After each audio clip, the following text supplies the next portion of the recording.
Hello നമസ്കാരം. അപ്പോൾ ഞാൻ ഇന്ന് വന്നിട്ടുള്ളത് ഒരു അപ്കമിംഗ് എപ്പിസോഡിന്റെ സ്റ്റോറി ആയിട്ടോ. അങ്ങനെ നമ്മുടെ അലീനയുടെ നിരപരാധിത്വമൊക്കെ തെളിയിച്ച് അലീന പ്രശ്നക്കാരിയല്ല എന്നൊക്കെ മനു തെളിയിക്കുന്നുണ്ട് കേട്ടോ. അങ്ങനെ വീണ്ടും അലീന അവിടുത്തെ കാര്യങ്ങളൊക്കെ വളരെ ഭംഗിയായിട്ട് മുത്തശ്ശിയുടെ കാര്യങ്ങളും വീട്ടിലെ കാര്യങ്ങളും എല്ലാവരുടെ കാര്യങ്ങളൊക്കെ നോക്കി അങ്ങനെ അടിപൊളിയായിട്ട് അങ്ങനെ പോയിക്കൊണ്ടിരിക്കുകയാണ്. അടിപൊളി എന്ന് വെച്ചാൽ വൈജയന്തിയുടെ മനസ്സിൽ ഒരിക്കലും ഒരു സോഫ്റ്റ് കോർണർ എന്നിട്ടും വന്നിട്ടില്ല കേട്ടോ.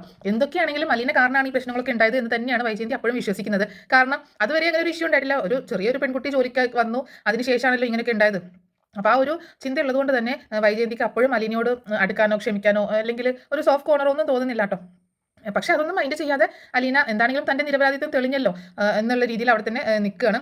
ആദ്യമൊന്നും നിൽക്കാൻ കൂട്ടാക്കുന്നില്ലെങ്കിലും പിന്നീട് മനുവിൻ്റെ നിർബന്ധപ്രകാരം വീണ്ടും നിൽക്കുക കേട്ടോ. കാരണം അവളുടെ വീടാണല്ലോ, അമ്മയുടെ വീടാണ്, മുത്തശ്ശിയാണെന്നൊക്കെ അവർക്ക് അറിയാവുന്നതുകൊണ്ട് വേറെ പോകാൻ വേറൊരു സ്ഥലവും ഇല്ല.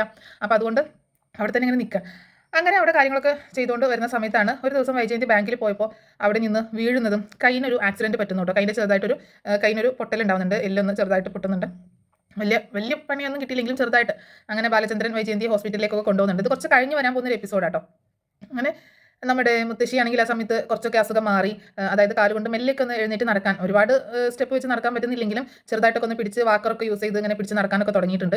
അങ്ങനെ ആ ഒരു സമയത്താണ് മുത്തശ്ശിയുടെ കാലൊക്കെ ഏകദേശം ഭേദമായി തുടങ്ങിയിട്ടുണ്ട്. അപ്പോൾ എഴുന്നേറ്റ് നടക്കുന്നൊക്കെ ഒരു സമയമാണ്. ആ സമയത്താണ് വൈജയന്തി ഒന്ന് വീഴുകയും കയ്യിനൊരു ചെറിയ ഫ്രാക്ചർ ഉണ്ടാവുകയും ചെയ്യുന്നത് കേട്ടോ.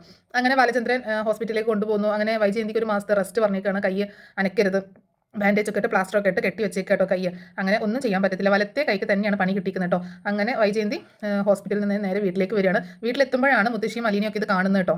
അയ്യോ എന്ത് പറ്റിയെന്ന് ചോദിച്ചുകൊണ്ട് അലീനയും തന്നെ ഓടി ചെല്ലുന്നുണ്ട് കേട്ടോ. എന്ത് പറ്റി മാഡം എന്ന് ചോദിച്ചിട്ട് വൈജയന്തിക്ക് അപ്പോൾ ഭയങ്കര ദേഷ്യമാണ്, അപ്പോഴും ദേഷ്യം കേട്ടോ ഇവളോട്. എന്നിട്ട് മാറി നിൽക്കുക എന്ന് പറയണം. അങ്ങനെ മുത്തശ്ശി ചെല്ലുന്നുണ്ട്. എന്താ പറ്റിയ ജയമോളെ, എന്താ പറ്റിയത്, എന്താ എന്നൊക്കെ ചോദിച്ച് ചെല്ലുമ്പോൾ അവിടെ സ്റ്റെപ്പിൽ നിന്ന് വീണു അമ്മേ എന്ന് പറയണം. അങ്ങനെ വൈജയന്തി റൂമിൽ കൊണ്ടുപോയി കിടത്തുക കേട്ടോ. അങ്ങനെ കൃഷ്ണയുടെ റൂമിലാട്ടോ കൊണ്ടുപോയി കിടത്തുന്നത്. അപ്പോൾ ആ റൂമിൽ ഒരു ചെറിയ റൂമാണ്. അപ്പോൾ അവിടെയാണെങ്കിൽ പെട്ടെന്ന് എഴുന്നേക്കാനും ഒക്കെ സൗകര്യമാണ് എന്നുള്ള രീതിയിലാണ് ആ റൂമിൽ കൊണ്ടുപോയി കിടത്തുന്നത്. അങ്ങനെ കൃഷ്ണയോട് തൽക്കാലം പവിതയുടെ റൂമിലോ അല്ലെങ്കിൽ അച്ഛൻ്റെ റൂമിലോ ബാലചന്ദ്രൻ്റെ കൂടെ കിടക്കാനായിട്ട് പറയാമെന്നുള്ള രീതിയിൽ അങ്ങനെ ആ റൂമിലേക്കാണ് പോണത്.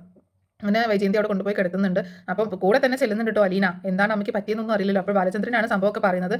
ബാങ്കിൽ വെച്ചൊന്ന് സ്റ്റെപ്പിൽ നിന്ന് വീണതാണ്, ഒന്ന് കാല് സ്ലിപ്പായിപ്പോയി, കൈ കുത്തിയാണ് വീണത്, അതുകൊണ്ട് കൈക്കാണ് പരിക്ക് പറ്റിയത് എന്ന് പറയണം. അങ്ങനെ എന്താണെങ്കിലും ഡോക്ടർ റെസ്റ്റ് പറഞ്ഞിട്ടുണ്ട്, കൈ അനക്കാൻ പാടില്ല, ഇനി കുറച്ച് നാൾ വീട്ടിലിരിക്കട്ടെ എന്ന് പറയണം. അങ്ങനെ ജോലിയൊക്കെ ലീവാക്കിയിട്ട് വീട്ടിലിരിക്കാനാണ്, റെസ്റ്റാണല്ലോ പറഞ്ഞേക്കുന്നത്. അങ്ങനെ അപ്പോൾ ഇനിയിപ്പോൾ പണ്ടത്തെ മാതിരി ഓടി നടക്കാനോ അല്ലെങ്കിൽ എന്ത് കാര്യത്തിനും ഒരാൾ അത്യാവശ്യമാണ്. അങ്ങനെ കോളേജ് കഴിഞ്ഞിട്ട് സ്കൂളൊക്കെ വിട്ട് വരുന്ന ബബിതയും കൃഷ്ണയൊക്കെ അമ്മയ്ക്ക് വയ്യാത്തതായിട്ട് ഇങ്ങനെ കാണുന്നുണ്ട് കേട്ടോ, കയ്യിന് പറ്റിയത്. അപ്പോൾ എന്ത് പറ്റി അമ്മയെന്ന് ചോദിച്ചുകൊണ്ട് ഓടി ചെല്ലുകയും ചെയ്യുന്നുണ്ട്. അപ്പോൾ ഒന്ന് വീണു എന്ന് പറയാണ്. അപ്പോൾ വേദനയുണ്ടോ മുറിവുണ്ടോ എന്നൊക്കെ ചോദിച്ചിട്ട് ഇങ്ങനെ രണ്ടുപേരും ജോലിക്ക് പോകുന്നത്. കൃഷ്ണ പിന്നെ അവിടെ അടുത്ത് നിൽക്കുന്നുണ്ട്. ബബിത പെട്ടെന്ന് അവിടെ നിന്ന് എസ്കേപ്പ് ആവട്ടെ, ഒരുപാടൊന്നും നിൽക്കാതെ. അങ്ങനെ പിന്നെ മുത്തശ്ശി അലീനെ കിച്ചണിലൊക്കെ സഹായിക്കുന്നുണ്ട്. ഇടയ്ക്ക് കിച്ചണിലൊക്കെ ചെന്നിട്ട് ഇങ്ങനെ എന്തെങ്കിലും ചെയ്യാനൊക്കെ സഹായിക്കുമ്പോൾ മുത്തശ്ശി അവിടെ പോയിരുന്നോ, ഞാൻ ചെയ്തോളാം, മുത്തശ്ശി ഇങ്ങനെ ഒരുപാട് നിന്നൊന്നും അങ്ങനെ ചെയ്യാനൊന്നും ആയിട്ടില്ല, മുത്തശ്ശി പോയി കിടന്നോന്നൊക്കെ പറയുമ്പോൾ നീ ഇവിടെ ഒറ്റയ്ക്ക് ഇങ്ങനെ ചെയ്യില്ല, എന്തെങ്കിലും മിണ്ടിയും പറഞ്ഞിരിക്കാലോ, ഇവിടെ റൂമിൽ ഞാൻ അങ്ങനെ തന്നെ കിടക്കും, നീ ഇവിടെ ഓടി നടന്ന് ജോലി ചെയ്യും, ഇപ്പോൾ നീ ജോലി ചെയ്യുന്ന സമയത്ത് എനിക്ക് ഇവിടെ വന്ന് നിന്ന് കഴിഞ്ഞാൽ എന്തെങ്കിലുമൊക്കെ മിണ്ടിയും പറഞ്ഞൊക്കെ നിന്നോട് ഇരിക്കാലോ, അതുകൊണ്ടാണ് ഞാൻ ഇങ്ങോട്ട് വന്നതെന്നൊക്കെ പറഞ്ഞിട്ട് മുത്തശ്ശി അവിടെ ഇങ്ങനെ അലീനയുടെ അടുത്തേക്ക് ചെല്ലുട്ടോ. അങ്ങനെ അങ്ങനെ അലീന എന്തെങ്കിലുമൊക്കെ ജോലി ചെയ്യുമ്പോൾ അവിടെ നിൽക്കും വർത്താനം പറഞ്ഞോട്. അങ്ങനെ പിന്നീട് നമ്മുടെ വൈജയന്തി ഏകദേശം വൈകുന്നേരമാണല്ലോ ഇങ്ങനെ ഹോസ്പിറ്റലിൽ നിന്ന് വന്നത്. അപ്പം മരുന്നൊക്കെ എന്തൊക്കെയുള്ളതെന്നൊക്കെ അലീനയെ കാണിച്ചു കൊടുക്കുന്നുണ്ട് കേട്ടോ. ബാലചന്ദ്രൻ ഇത്രയും മരുന്നുകളൊക്കെ ഉണ്ട്, ഓരോ സമയത്ത് എടുത്ത് കൊടുക്കേണ്ടതൊക്കെ കാണിച്ചു കൊടുക്കുന്നുണ്ട്. അപ്പോൾ മുത്തശ്ശി പറയുന്നുണ്ട്, നീ അത് അവിടെ വെച്ചേക്ക് ബാല, അതൊക്കെ അവൾ നോക്കിക്കോളും, അവൾക്കറിയാലോ എന്നെ ഇത്രയും ഒക്കെ ആക്കിയെടുത്തത് അവളല്ലേ എന്ന് പറയാട്ടോ. അങ്ങനെ എല്ലാ കാര്യങ്ങളും അലീനയെ ഏൽപ്പിക്കുകയാണ് വൈജയന്തി നോക്കാനുള്ളത്. എന്നിട്ട് എനിക്ക് അത്യാവശ്യമായിട്ട് ഒന്ന് കട വരെ പോകണം, ഞാൻ പോയിട്ട് പിന്നെ വരാമെന്ന് പറഞ്ഞിട്ട് ബാലചന്ദ്രൻ പിന്നീട് അവിടെ നിന്ന് പോകുന്നുണ്ട്. അങ്ങനെ അലീന കുറച്ച് ജ്യൂസും ഒക്കെ ഉണ്ടാക്കിക്കൊണ്ട് വൈജയന്തിക്ക് കൊണ്ടുപോയി കൊടുക്കുന്നുണ്ട് കേട്ടോ. അപ്പോൾ വൈജയന്തിക്കാണെങ്കിൽ ഇത് കൈകൊണ്ട് പിടിച്ച് കുടിക്കാനൊന്നും പറ്റത്തില്ലല്ലോ. അപ്പോൾ അവളൊരു സ്ട്രോ ഇട്ട് കൊടുത്തിട്ടുണ്ടായിരുന്നു. എന്നിട്ട് അപ്പോൾ ഗ്ലാസ് ഇടത്തെ കയ്യിൽ കൊടുത്തിട്ട് അങ്ങനെ സ്ട്രോ ഇട്ട് അങ്ങനെ ജ്യൂസ് കുടിക്കുകയാണ്. വലത്തെ കൈ കൊണ്ട് പിടിച്ച് കുടിക്കാനൊന്നും പറ്റില്ലല്ലോ. അങ്ങനെ പിന്നീട് അലീനയുടെ ജോലിയിലേക്കൊക്കെ പോവുകയാണ്. പിന്നീട് രാത്രിയിൽ മുത്തശ്ശിക്ക് ഭക്ഷണമൊക്കെ കൊടുത്തു, അലീന മക്കൾക്കൊക്കെ ഭക്ഷണമൊക്കെ എടുത്ത് കൊടുത്തു. അതിനുശേഷം അവരൊക്കെ ഭക്ഷണം കഴിച്ചു പോയിട്ടോ. ബാലചന്ദ്രൻ ലേറ്റ് ആയതുകൊണ്ട് വന്നിട്ടില്ല. അങ്ങനെ ഇയാൾക്ക് നമ്മുടെ വൈജയന്തിക്ക് ഭക്ഷണം കൊടുക്കണം, മരുന്ന് കൊടുക്കണം, അതിനുള്ളതുകൊണ്ട് അലീന ഭക്ഷണം എടുത്തുകൊണ്ട് വൈജയന്തിൻ്റെ അടുത്തേക്ക് ചെല്ലുക കേട്ടോ. അങ്ങനെ വൈജയന്തിക്ക് ഭക്ഷണം കഴിക്കാൻ പറ്റില്ലല്ലോ. അപ്പം ഭക്ഷണം കഴിക്കാൻ പറ്റാതെ ആകുമ്പോൾ സ്പൂണൊക്കെ ആയിട്ടാണ്. അപ്പോൾ ഞാനത് എടുത്ത് തരാം എന്നുള്ള രീതിയിൽ അലീന നിൽക്കുക കേട്ടോ. പക്ഷേ വൈജയന്തിക്ക് അത് ഇഷ്ടപ്പെടുന്നില്ല. എന്നിട്ട് ബബിതയെ വിളിക്കുന്നുണ്ട്, എടി ബബിത ഇങ്ങോട്ടേക്കൊന്ന് വന്നേ എന്ന് പറയട്ടോ. ബബിത കേൾക്കുന്നേ ഇല്ല കേട്ടോ. അങ്ങനെ അലീന പോയിട്ട് ബബിതയെ വിളിക്കുകയാണ്, അമ്മ വിളിക്കുന്നുണ്ടെന്ന് പറഞ്ഞു. അങ്ങനെ ബബിത വരുമ്പോൾ എന്താ അമ്മ എന്തിനാ ഇങ്ങനെ വിളിച്ചുകൊണ്ടിരിക്കുന്നത്, അമ്മ ഏത് നേരം ശല്യപ്പെടുത്തിക്കൊണ്ടാണല്ലോ ഇരിക്കുന്നത്, ഇപ്പോൾ വയ്യാതായപ്പോഴെങ്കിലും അമ്മയ്ക്കൊരു ഒന്നും മിണ്ടാതെ ശല്യപ്പെടുത്താതെ ഇരുന്നൂടെ എന്നൊക്കെ ചോദിക്കട്ടോ ബബിത. അതേടി ഞാനൊന്ന് വയ്യാതെ കിടന്നപ്പോൾ നിങ്ങൾക്കൊക്കെ സൗകര്യമല്ലേ, ഒച്ചയില്ല ബഹളമില്ല, നിങ്ങളുടെ പാട്ടിന് നിങ്ങൾക്ക് എന്തും ചെയ്യാമല്ലേ എന്നൊക്കെ പറഞ്ഞ് ബബിതയോട് വഴക്ക് പറയട്ടോ. അമ്മ വയ്യാണ്ട് കിടന്നിട്ട് അമ്മയ്ക്ക് ഞങ്ങൾ വഴക്ക് പറയാൻ തന്നെ നേരുള്ളൂ അല്ലേ എന്നൊക്കെ പറഞ്ഞിട്ട് ബബിത അവിടെ നിന്ന് പോവാണേ. എടി പോവല്ലേ, ഇവിടെ നിൽക്കൊരു കാര്യം ചെയ്യാണ്ട് ഈ ഫുഡൊന്നും എനിക്ക് എടുത്തത് എനിക്ക് വലത് കൈകൊണ്ട് എടുത്ത് കഴിക്കാൻ പറ്റില്ല. അമ്മ എനിക്ക് ഒരുപാട് പണി വേറെയുണ്ട്. അമ്മ എടുത്ത് കൈകൊണ്ട് എടുത്ത് കഴിക്കുക എന്നൊക്കെ പറയുമ്പോൾ എടുത്ത് കൈകൊണ്ടാണോ ഈ ഭക്ഷണം കഴിക്കുന്നത്? നീ ഇതൊന്നും എടുത്ത് തന്നേന്ന് പറയാട്ടോ. അമ്മ അത് അലീന ഉണ്ടല്ലോ, അതിന് ഇവളുണ്ടല്ലോ, ഇവളെടുത്ത് തന്നോളൂ. നീയല്ലേ എൻ്റെ മോള്, എന്നെ നോക്കേണ്ടത് നീയല്ലേ? ഇവള് ഹോം നേഴ്സല്ലേ, രോഗികളൊക്കെ പരിചരിക്കേണ്ടത് അമ്മയ്ക്ക് ഇവളെടുത്ത് തന്നോളൂ എന്ന് പറയാട്ടോ. അങ്ങനെ ബബിത അവിടെ നിന്ന് പോവാണ്. അപ്പോൾ അലീന പറയുന്നുണ്ട്, എന്നോടുള്ള എല്ലാ ദേഷ്യം മാഡത്തിൻ്റെ മനസ്സിലിരുന്നോട്ടെ. ഒരു കെയർ ടേക്കർ അല്ലെങ്കിൽ ഒരു ഹോം നേഴ്സ് മാഡത്തിന് പരിചരിക്കുന്നു എന്ന് മാത്രം ചിന്തിച്ചാൽ മതി. അല്ലാതെ മാഡത്തിൻ്റെ ദേഷ്യമൊന്നും മാഡം മാറ്റി വെക്കണ്ട. ഇപ്പം ഭക്ഷണം ഞാൻ എടുത്ത് തരാമെന്ന് അലീന പറയട്ടോ. വൈജയന്തി അതിനൊന്നും മിണ്ടാൻ നിൽക്കട്ടോ. ബബിതയാണെങ്കിൽ ഒന്നും എടുത്ത് തരാതെ പോവുകയും ചെയ്തു. അപ്പോൾ വൈജയന്തി ഒന്നും മിണ്ടാൻ നിൽക്കുമ്പോൾ അലീന പതുക്കെ ഭക്ഷണം എടുത്തിട്ട് സ്പൂൺ കൊണ്ട് കോരിയിട്ട് വൈജയന്തിയുടെ നേരെ നീട്ടോ. ആ സമയത്ത് പെട്ടെന്ന് വൈജയന്തി ഇങ്ങനെ അവളിങ്ങനെ മുഖത്തോട്ട് നോക്കുന്നുണ്ട്. അപ്പോൾ മാഡം കഴിക്കി, എന്നോടുള്ള എല്ലാ ദേഷ്യം മാഡത്തിൻ്റെ മനസ്സിലിരുന്നോട്ടെ. ഇപ്പം മാഡത്തിൻ്റെ അസുഖം മാറുന്നത് വരെ ആരുടെങ്കിലും ഒരു സഹായം മാഡത്തിന് വേണം.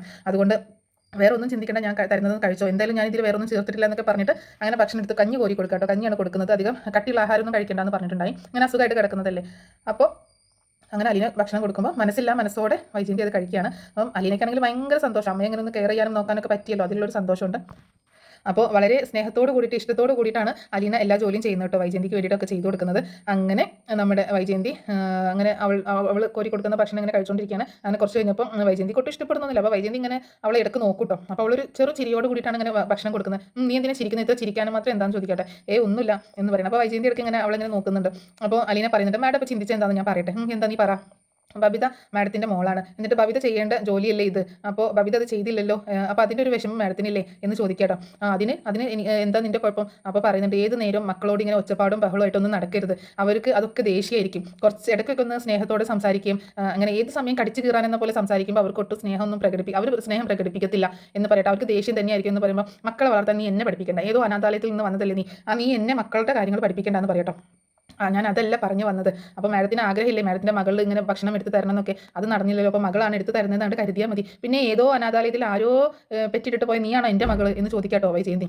മാഡം അങ്ങനെ ഒന്ന് കരുതുന്നതിൽ വലിയ കുഴപ്പമൊന്നുമില്ല. പിന്നെ എനിക്ക് വേറെ പണിയില്ല, എനിക്ക് 3 മക്കളുണ്ട്, അത് മതി എനിക്ക് എന്ന് പറയാട്ടോ. എന്താണെങ്കിലും മാഡം ആഗ്രഹിച്ചത് മാഡത്തിൻ്റെ മകൾ ഭക്ഷണം എടുത്ത് തരണം എന്നായിരുന്നില്ലേ, അങ്ങനെ തന്നെയാണെന്നാണ്ട് കരുതിയാൽ മതി. ഇപ്പോൾ ഭക്ഷണം കഴിക്കുമെന്ന് പറയാട്ടോ. നീ കൂടുതൽ സംസാരിക്കൊന്നും വേണ്ട, മതി, കഴിച്ചതൊക്കെ മതി, എനിക്ക് മതിയായി, എടുത്തോണ്ട് പോ എന്ന് പറഞ്ഞിട്ട് അലീന അവിടെ നിന്ന് പറഞ്ഞേക്കാട്ടോ. അലീന മതി, ഇനി ഇച്ചിരി കൂടെ ഉള്ളൂ, അതുകൊണ്ട് കഴിക്കാമെന്ന് പറയുമ്പോൾ എനിക്ക് വേണ്ടാന്ന് പറയുന്നത്. അങ്ങനെ അലീന ഭക്ഷണം കഴിക്കൽ നിർത്തിയിട്ട് പിന്നെ മരുന്ന് എടുത്ത് കൊടുക്കുന്നുണ്ട്. അങ്ങനെ മരുന്ന് കൊടുത്തതിന് ശേഷം അലീന കയ്യും മുഖമൊക്കെ ഒന്ന് തുടച്ച് കൊടുത്തതിന് ശേഷം അലീന അവിടെ നിന്ന് പോകാട്ടോ. അപ്പോൾ അലീനയുടെ ഈ ചെയ്തികളൊക്കെ ഇങ്ങനെ ഒരു എന്താ പറയുക, ഇവളോട് എന്തൊക്കെ കാണിച്ചതാണ്, എന്നിട്ട് ഇവളൊക്കെ ചെയ്യുന്നുണ്ടല്ലോ എന്നുള്ളൊരു ഭാഗത്തോട് കൂടിയിട്ട് വൈജയന്തി ഇങ്ങനെ നോക്കുന്നുണ്ട് കേട്ടോ, മുഖമൊക്കെ ഇങ്ങനെ തുടച്ചു കൊടുക്കുന്നത് കണ്ടിട്ട്. അങ്ങനെ അലീന ഭയങ്കര സന്തോഷത്തോട് കൂടിയിട്ടാണ് എല്ലാ കാര്യങ്ങളും വൈജയന്തിക്ക് വേണ്ടിയിട്ട് ചെയ്യുന്നത്. അലീന അങ്ങനെ അവിടുന്ന് നേരെ കിച്ചണിലേക്ക് തന്നെ പോവാണ്. അങ്ങനെ കിച്ചണിലേക്ക് പോയി അവിടെ ജോലികളൊക്കെ ചെയ്യുമ്പോൾ മുത്തശ്ശി വീണ്ടും അങ്ങോട്ടേക്ക് വരുന്നുണ്ട്. ജയമോൾക്ക് ഭക്ഷണം കൊടുത്തോ എന്ന് ചോദിക്കണേ. ആ ഭക്ഷണം കൊടുത്തു, നീയാണോ കൊടുത്തതെന്ന് ചോദിക്കണം. ഞാൻ കൊടുത്തു. പിന്നെ ബബിത എന്തിനാ വിളിച്ച്, ബബിത വന്നിട്ട് അവൾക്ക് പറ്റത്തില്ല, അവൾക്ക് പഠിക്കാനുണ്ട് എന്ന് പറഞ്ഞിട്ട് പോയി. ചുമ്മാ പറയാം, അവിടെ പോയിരുന്ന് ഫോൺ ചെയ്യാനായിരിക്കും എന്ന് പറയാട്ടോ. അപ്പോൾ എന്താണെങ്കിലും ശരിയായില്ല, ബബിത അങ്ങനെ ചെയ്യാൻ പാടില്ലല്ലോ, അമ്മയല്ലേ എന്നൊക്കെ അലീന പറയുമ്പോൾ അവളെ പറഞ്ഞിട്ട് കാര്യമില്ല. എന്നിട്ട് നീ ഭക്ഷണം കൊടുത്തിട്ട് അവൾ വാങ്ങിച്ച് കഴിച്ചോ ചോദിക്കുകയാണ്. ആദ്യമൊക്കെ ഒന്നും മടിച്ചെങ്കിലും പിന്നീട് ഭക്ഷണം കഴിക്കണമല്ലോ എന്താണെങ്കിലും, അതുകൊണ്ടായിരിക്കും കഴിച്ചു. അവളുടെ മനസ്സിലൊരു അലിവൊക്കെ വരുന്നുണ്ടല്ലേ എന്ന് ചോദിക്കണം മുത്തശ്ശി. അങ്ങനെ ആ സമയത്താണ് ബാലചന്ദ്രമേനോൻ വരുന്നത് കേട്ടോ. അങ്ങനെ ബാലചന്ദ്രമേനോൻ വന്നിട്ട് നേരെ വൈജയന്തിയുടെ അടുത്തേക്കാണ് ചെല്ലുന്നത്. അപ്പോൾ ഭക്ഷണം കഴിച്ചോ എന്ന് ചോദിക്കണം. കഴിച്ചു എന്ന് പറയണം. എന്താ കഴിച്ചതെന്നൊക്കെ ചോദിക്കുമ്പോൾ, അപ്പോൾ എങ്ങനെയാണ് കഴിച്ചേ, നിനക്ക് പറ്റത്തില്ലല്ലോ, ആരെ ബബിത എടുത്ത് തന്നോ ചോദിക്കുമ്പോൾ, ബബിത എടുത്ത് തന്നില്ല, മക്കളെ ഒന്നും പറഞ്ഞിട്ട് കാര്യമില്ല, വളർത്തിയിട്ട് കാര്യമില്ല, ഒരു ഗുണത്തിനും ഇല്ല, ഞാൻ ഇതോടെ കിടന്നിട്ട് ആ വന്ന സമയത്തൊന്ന് കണ്ടതാണ്, പിന്നെ ഇങ്ങോട്ടേക്ക് വന്നതേ ഇല്ല, പിന്നെ ഭക്ഷണം ഒന്ന് വാരി തരാൻ വേണ്ടി വിളിച്ചിട്ട് ബബിതയ്ക്ക് സമയമില്ലെന്ന് പറഞ്ഞു പോയി. എന്നിട്ട് നീ എങ്ങനെ ഭക്ഷണം കഴിച്ചേ, അവളെടുത്ത് തന്നു. ആര്, അലീനയോ? അതന്നെ എടുത്ത് തന്നു എന്ന് പറയാട്ടോ. അപ്പം ബാലചന്ദ്രൻ അപ്പോൾ അവളുടെ കയ്യിൽ നിന്നൊക്കെ വാങ്ങി കഴിക്കാൻ അറിയാമല്ലേ എന്നൊക്കെ പറഞ്ഞ് ഇങ്ങനെ ബാലചന്ദ്രൻ വല്ലാണ്ട് അവളെ ഇതാക്കൊന്നും വേണ്ട, എനിക്ക് അവളുടെ ഡ്യൂട്ടി അല്ലേ അത്, ഒരു ഹോം നേഴ്സ് അല്ലേ അവൾ, അപ്പോൾ അതൊക്കെ ചെയ്യണമല്ലോ എന്നുള്ള രീതിയിൽ പറയാണ്. അങ്ങനെ അന്ന് ഞാനൊന്ന് ഫ്രഷ് ആയിട്ട് വരാം, ഞാൻ ഭക്ഷണം കഴിക്കട്ടെ എന്ന് പറഞ്ഞിട്ട് ബാലചന്ദ്രമേനും പോകുന്നുണ്ട്. അങ്ങനെ പിന്നീട് അലീന ബാലചന്ദ്രമേനോട് ഭക്ഷണം വിളമ്പി കൊടുക്കാട്ടോ. അപ്പോൾ മുത്തശ്ശിയും പറയുന്നുണ്ട്, ബാല അറിയോ ഇന്ന് അലീനയാണ് ജയമോക്ക് ഭക്ഷണം എടുത്ത് കൊടുത്തതെന്ന് പറയാം. അവൾ പറഞ്ഞു. എന്താ പറഞ്ഞതെന്ന് ചോദിക്കാട്ടോ അലീന. പ്രത്യേകിച്ചൊന്നുമില്ല, നിന്റെ ജോലിയല്ലേ അത്, നീ അതൊക്കെ ചെയ്യേണ്ടതല്ലേ എന്ന് മാത്രം പറഞ്ഞു എന്ന് പറയണം. അങ്ങനെ ബാലചന്ദ്രനും ഭക്ഷണമൊക്കെ കഴിച്ചതിന് ശേഷം വൈജയന്തിയുടെ റൂമിലേക്ക് ചെല്ലട്ടോ. അപ്പോൾ വൈജയന്തി അവിടെ തന്നെ കിടത്താൻ പറ്റത്തില്ലല്ലോ, ഒറ്റയ്ക്ക് എന്തെങ്കിലും ഒരു ആവശ്യം വന്നാൽ എന്ത് ചെയ്യും. അപ്പോൾ ബാലചന്ദ്രൻ അങ്ങോട്ട് ചെല്ലുമ്പോൾ എന്നാൽ ഇനിയിപ്പോൾ എന്താ ചെയ്യുക, ഞാൻ അവിടെ പോയി കിടന്നോട്ടേന്ന് ചോദിക്കുമ്പോൾ ബാലചന്ദ്രൻ അവിടെയാണ് കിടക്കുന്നത്, ഇവിടെ കിടന്നോട്ടേന്ന് ചോദിക്കുകയാണ്. എനിക്ക് കുഴപ്പമൊന്നുമില്ല, പക്ഷേ നിന്റെ കൂടെ കിടന്നു കഴിഞ്ഞാൽ എന്തെങ്കിലും ബുദ്ധിമുട്ട് ആവോ എന്നുള്ളൊരു പേടിയാണ്, കാരണം കയ്യോ കാലൊക്കെ തട്ടി ഞാൻ കൈക്ക് വേദന വന്നാലോ എന്തെങ്കിലും പറ്റിയാലോ എന്ന് ഓർത്ത്, അതുകൊണ്ടാണ് എന്ന് പറയണം. അപ്പം എന്നാൽ ബാലചന്ദ്രൻ അവിടെ പോയി കിടന്നു. കൃഷ്ണമോളോട് ബബിതയോട് ഇവിടെ വന്ന് കിടക്കാൻ പറയാമെന്ന് പറയട്ടോ. അപ്പോൾ കൃഷ്ണ അവിടെ വന്ന് കിടക്കൂല, എന്താ പറയുക, കൃഷ്ണ പറഞ്ഞു ഞാൻ അച്ഛൻ്റെ കൂടെ അവിടെ റൂമിൽ കിടന്നോളാന്ന് പറഞ്ഞിട്ടോ. എന്നാൽ ബബിതയോട് ഇവിടെ കിടക്കാമെന്ന് പറയുമ്പോൾ ബബിത പറഞ്ഞു എനിക്ക് എൻ്റെ റൂമിൽ തന്നെ കിടക്കണം, എനിക്ക് അവിടെ കിടന്നാലേ ഉറക്കം വരുള്ളൂ എന്ന് പറയട്ടോ.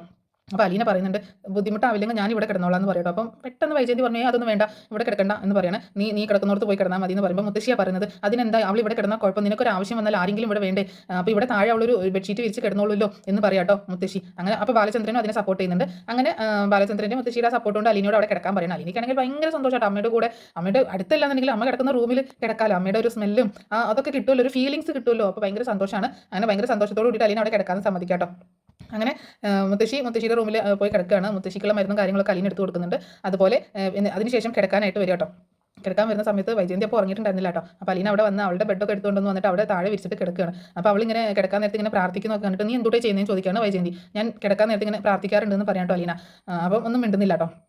അപ്പോൾ വൈജയന്തിക്കാണെങ്കിൽ എന്തൊക്കെയോ ഒരു ഫീലിങ്സ് ആണ്. ഇവളിവിടെ വന്ന് കിടക്കുമ്പോൾ വൈജയന്തിക്ക് മനസ്സിൽ എന്തൊക്കെയോ ഒരു ചിന്തകളുണ്ട് കേട്ടോ. വെറുതെ ഒരു ദേഷ്യം മാത്രമല്ല, ഒരു പെൺകുട്ടി ആയതുകൊണ്ടുള്ള ദേഷ്യം മാത്രമൊന്നുമല്ല വൈജയന്തിയുടെ മനസ്സിലുള്ളത്. അലീനയെക്കുറിച്ച് ചില കാര്യങ്ങൾ കൂടെ വൈജയന്തിയുടെ മനസ്സിലുണ്ട് കേട്ടോ. അതെന്താണെന്നുള്ളത് ഞാൻ നെക്സ്റ്റ് ഒരു എപ്പിസോഡിൽ പറയാം. അങ്ങനെ എന്താണെങ്കിലും അമ്മയെ പരിചരിക്കാൻ കിട്ടിയ അവസരം പരമാവധി മുതലാക്കുക കേട്ടോ അലീന. കാരണം വളരെ സ്നേഹത്തോട് കൂടിയിട്ട് അമ്മയെ പരിചരിക്കുകയാണ്. അലീനയുടെ ഒരു സ്നേഹ പരിചരണത്തിലാണ് വൈജയന്തി എന്ന് വേണമെങ്കിൽ പറയാം. അപ്പോൾ ഒരു നല്ല എപ്പിസോഡാട്ടോ വരാൻ പോകുന്നത്. അതായത് വൈജയന്തിക്ക് അപകടം പറ്റുന്നതല്ല നല്ല എപ്പിസോഡ് എന്ന് പറഞ്ഞത്. അപകടം പറ്റുമ്പോൾ അമ്മയെ പരിചരിക്കാൻ കിട്ടുന്ന അവസരം അലീന ഉപയോഗപ്പെടുത്തുന്നതും പിന്നീട് ആ ഒരു കുടുംബം എന്താ പറയുക, വൈജയന്തി ഇങ്ങനെ കിടക്കുന്ന സമയത്ത് ആ കുടുംബം മൊത്തം ഒരു താളം തെറ്റിലുണ്ടാവുമല്ലോ. അപ്പോൾ അതൊക്കെ മെയിൻറ്റെയിൻ ചെയ്തുകൊണ്ട് രോഹിത്തിൻ്റെയും കൃഷ്ണയുടെയും ബബ്ദയുടെയും കാര്യങ്ങളൊക്കെ നോക്കിക്കൊണ്ട് ആ കുടുംബം മുന്നോട്ട് കൊണ്ടുപോകുന്നത് അലീനയാണെന്ന് പറയാം. അങ്ങനെയുള്ള ഒരു എപ്പിസോഡാണ് വരുന്നത്.